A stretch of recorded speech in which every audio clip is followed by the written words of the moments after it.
ये हैं जी उनके लीडर, उनके बापू ली क्वान यू। 1923 से 2015 तक जिंदा रहे, 2015 में वफात पा गए। ठीक है, और आज ये उनके बापू है, उनके लीडर है। ठीक है, आगे देखिए कि इसने क्या क्या स्टेप्स लिए थे। आगे चले। Lee Kuan Yew, often referred to by his initial LKY, was a Singaporean statesman, एक फेमस फिगर थे एंड लायर्स थे। देखिए जितने भी ऑलमोस्ट लायर्स हैं, मुझे भी ला करना पड़ेगा।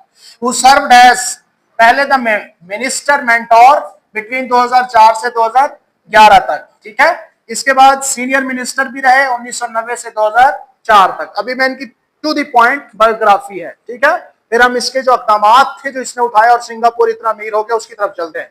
अच्छा, ये इसके बाद first prime minister of Singapore from 1959 to 1990 तक। ठीक है, प्राइम मिनिस्टर रहे हैं ये उस वक्त के। ठीक है, पहले ही बना दिया गया था इनको।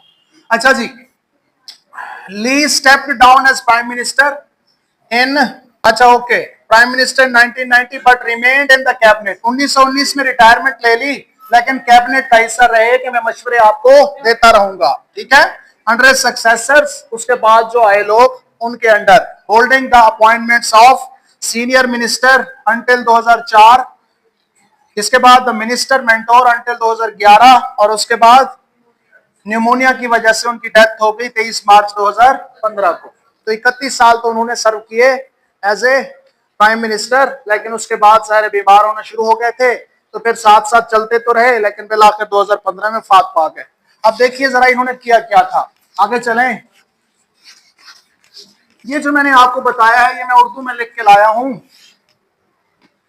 ली क्वान यू ने मलेशिया से अलहदगी के बाद बरतानिया से गुजारिश की कि हमारे पास ना कोई दिफाई निज़ाम है और ना ही कोई रियासत या तालीमी निज़ाम, फिर कोई कुदरती वसाइल रोजगार भी नहीं है, लिहाजा आप अभी कुछ अर्सा हमें लावारिस छोड़ के मत जाएं। उनकी गुजारिश मंजूर कर ली गई। ठीक है, तो आप हमें इस तरह छोड़ के मत जाएं। ठीक है, ये लीडर साहब ने कहा, और ये बहुत अच्छा स्टेप था उनका, अदरवाइज किसी और ने फिर इस पे हमला कर देना था, चूंकि इनके साथ इनकी बनी हुई थी। ली क्वान यू को मजीद 4 साल मिल गए अपने मुल्क को संभालने के लिए। ऐसा मुल्क जो गुर्बत, नशा, जुआ का गढ़ बन चुका था, अब बरतानवी फौजों ने 1971 तक आहिस्ता आहिस्ता चले जाने का मंसूबा बनाया। ठीक है, उन्होंने कहा चलें ठीक है, हम आपकी बात मान लेते हैं, आप 3-4 साल में खुद को सेट कर लें, फिर हम चले जाएंगे। ओके, आगे चले। लीडर के मंसूबाजात, इसने क्या किया इन सालों में। भाई कौम खत्म हो चुकी हो, हर तरफ आपको पार्लर में बैठे नशा ओपियम लगाते लोग बैठे हों, अफीम बहुत फैल चुकी थी, तालीम बिल्कुल नहीं थी, स्कूल कॉलेजेस नहीं थे, कुछ नहीं था, बर्बादी फिरी हुई थी। ठीक है, उसके बाद इस शख्स ने एक बड़े लीडर का काम किया। चलें, सबसे पहला मंसूबा उसने ये बनाया कि हमसाया ममालिक से बेहतरीन ताल्लुकात बनाए जाएं ताकि मिलजुल के मसाइल को हल किया जाए। ठीक है, सबसे पहले ताल्लुकात अच्छे करें हमसायों के साथ, वरना वो रोजाना आपके ऊपर कोई FIR करवा देंगे और आप उसी में ही उलझे रहेंगे। हमारे साथ यही हो रहा है। हम तो चाहते हैं ताल्लुकात अच्छे हों, लेकिन बहुत सारे लोग ऐसे हैं हमारे इलाके में जो एजुकेटेड ही नहीं है, उनका काम ही चट्टी दलाली है। वो FIR देते हैं, फिर आगे पुलिस वालों के साथ मिलके हमसे पैसे लेते हैं, फिर जान छोड़ते हैं। मतलब ये सिलसिला चल रहा है। ठीक है, तो सबसे पहली चीज जो थी वो क्या थी, कूल इट ऑफ, सुकून पुरसुकून हो जाओ विद नेबर कंट्रीज, अपने हमसाया ममालिक के साथ अच्छे ताल्लुकात बनाओ, उनके पास जाओ, उनको अपने मसाइल बताओ, देखो आप भी इंसान है, हम भी इंसान है, हमारे मसाइल हैं, आखिर एक दिन मर जाना है, थोड़ा सा ख्याल करें, हमारी इंसानियत की तरफ भी देखें और हमारे साथ मजालिम कम करें, हमारी मदद करें। ठीक है, आगे चलें जी। 1967 में आसियान का हिस्सा बने। ठीक है, जिस पे एक तफसीली बात हो चुकी है। ठीक है, समझ आ गई। ओके, आगे चलें। तो ये एक अच्छा स्टेप था। मकासद क्या थे आसियान में शामिल होने के, वही कि कोऑपरेशन होगी।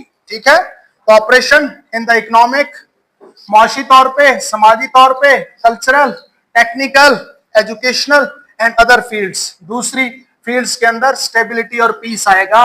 याद रखें, जब किसी रियासत में पीस ना हो, स्टेबिलिटी नहीं आती होती। ठीक है, और उसके लिए आपको अपने हमसायों से बढ़ा के रखना पड़ती है, ना कि अपने हमसायों के साथ लड़के।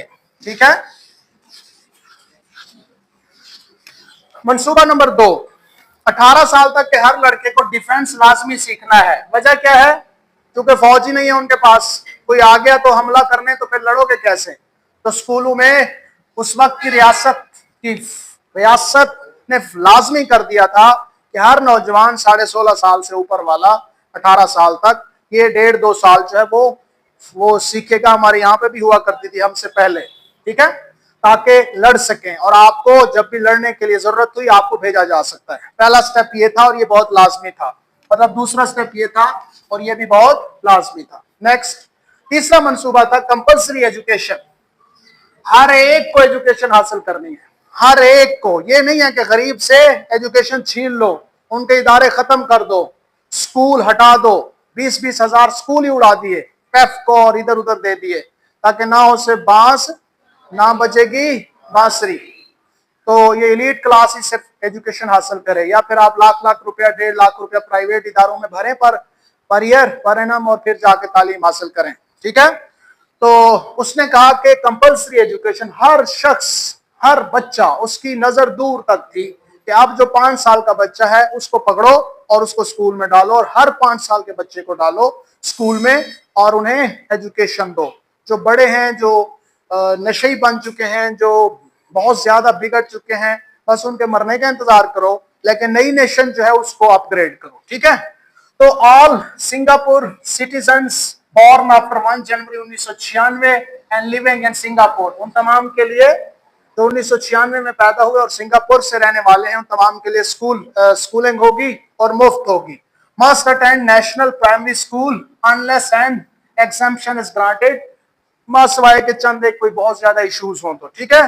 तो ये सबसे पहला स्टेप था, एजुकेशन लाजमी हो। और यहाँ पे स्टेप्स क्या है? एजुकेशन खत्म करो। आगे चलो। सरकार बेहतरीन स्कूल कॉलेजेस बनाती है और मुफ्त तालीम पे जोर देती है। वो लोगों के पास जाता है, अपने हमसायों के पास, मलेशिया के साथ भी अच्छे ताल्लुकात बनाता है, इंडिया के पास भी जाता है, और फिर इधर उधर से हर तरफ से कुछ ना कुछ किसी न किसी एनजीओज के थ्रू अपने स्कूल्स वगैरह कुछ खड़े करवाता है, ठीक है, ताकि फिर, और स्कूल्स भी अच्छे, ठीक है। ये आजकल के स्कूल है वहां का, रिसेंट फोटोग्राफ है। आगे चले। और ये सरकारी स्कूल है, प्राइवेट नहीं है। अच्छा जी, मंसूबा नंबर 4 देखें, मल्टी रेशियल नेशन। ये बड़ा जबरदस्त किस्म का, मतलब उसकी सोच है, वी आर मुस्लिम्स। उसने कहा एक्सट्रीमिज्म को छोड़ो, सेक्युलर, हमारा जो मुल्क है वो सेक्युलर होगा। सेक्युलर से मुराद आजाद होगा, हर एक शख्स को अपने मजहब के मुताबिक आजादी हासिल है, वो जो कुछ चाहे करे, उसको कोई दूसरा ना मारेगा ना पीटेगा। हाँ, लेकिन इकट्ठे रहें और मोहब्बत से रहें। लेकिन ये सिर्फ बात थी, मतलब आप ये कह दें कि यहाँ पे हिंदू और मुस्लिम सब एक हैं और कुछ नहीं है मसला, ये कहने से नहीं होता। उसने करके दिखाया, देखिए जरा उसने किया क्या। अच्छा, इसको मल्टी रेशियल नेशन कहा जा गया। मल्टी रेशियल नेशन, कि हमने एक सेकुलर स्टेट बनानी है जिसमें सारी कौमें, सारी जो रेसेस हैं, सारी जो नस्लें हैं, वो इकट्ठी एक जगह रहेंगी, ठीक है, बिला तफरीक मजहब के। आगे चलें। अमली तौर पे मुल्क को सेकुलर बनाने के लिए एक पॉलिसी मुतारिफ करवाई गई, उसका नाम था ethnic integration policy, EIP। Ethnic integration, जितनी भी एथनिसिटीज हैं उनको इंटीग्रेट करो, उनको मिलाओ, उनको इकट्ठा करो, उनमें मोहब्बतें पैदा करो, ताकि ये मुल्क ऊपर उठे। क्योंकि जब तक ये लड़ते रहेंगे तो ये मुल्क ऊपर नहीं उठ सकेगा। That was great step, that was great step. Secularism को अमली जामा पहनाने के लिए बाकायदा एक जबरदस्त रिहायशी पॉलिसी बनाई गई।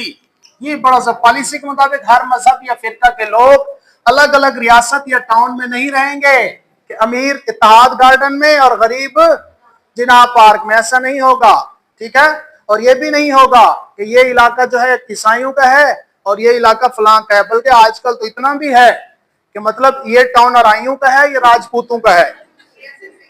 यकीन मानिए ऐसे है, क्योंकि नफ्सियाती तौर पे हर कम्युनिटी के लोगों का बचपन से ही ब्रेन वॉश किया जाता है। क्या कि सिर्फ आपका मजहब और फिरका ही सबसे अजीम है। कि मैंने रात बैठ के चीज लिखी है, ठीक है। लिहाजा वो अपनी कम्युनिटी में ही रहना पसंद करता है, जिससे नफरतें बढ़ती है। पॉलिसी ये थी कि सब मजाहब के लोग एक ही फ्लैट में रहेंगे और तादाद का फैसला उस मजहब और नस्ल की शरह के हिसाब से होगा। फ्लैट बना दो, सबसे ज्यादा कौन है? चाइनीज, तो ये सब पोर्शन चाइनीज का है। इसी बिल्डिंग में सबसे ज्यादा चाइनीज रहेंगे। फिर दूसरे नंबर पे कौन थे? मालेज थे। फिर मालेज रहेंगे कितने परसेंट? एक ही बिल्डिंग में। अगर एक बिल्डिंग में 100 लोगों के रहने की जगह है तो सबसे ज्यादा तादाद किसकी है? चाइनीज की, वो रहेंगे। फिर कितने परसेंट मालेज? वो रहेंगे। फिर क्रिश्चियंस या इंडियंस, ठीक है, इस तरह से रहेंगे। ठीक है, इस तरह से उसने बिल्डिंग्स बनवाई और उनके ऊपर, और मजदूरी भी उन्हीं, वो जो लोग थे उन्हीं से करवाए। जब आप अच्छी चीजें अमली तौर पे लीडर खुद चल पड़े करने के लिए तो आवाम क्यों नहीं करेगी? इवन के बहुत सारी चीजों में मजदूरियां भी खुद करवाई इन्होंने। ठीक है, बहुत सारी एनजीओ से इन्होंने हेल्प ली। नेक्स्ट,